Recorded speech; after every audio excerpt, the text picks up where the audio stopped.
Assalamualaikum dan salam hormat. Saya Faris Daniel dan ini berita pilihan Telus Malaysia. Seorang wanita pemandu e-hailing berusia 60 tahun cedera parah selepas dikelar seorang lelaki sebelum suspek melarikan diri dengan kereta mangsa jenis Perodua Beza dalam kejadian di kawasan parkir bebas di Bandar Baru Salak Tinggi Sepang pada malam tadi.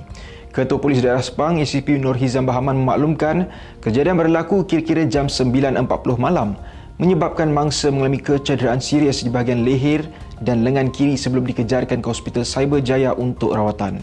Suspek lelaki tempatan berusia 69 tahun kemudiannya ditemui kira-kira 2 jam kemudian selepas terlibat dalam kemalangan jalan raya di Taman Desa Melati Nilai Negeri Sembilan ketika berada di dalam kenderaan milik mangsa.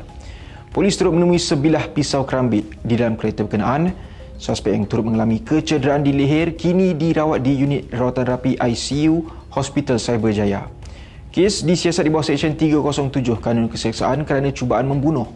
Orang awam yang mempunyai maklumat diminta tampil membantu siasatan dengan menghubungi pihak polis.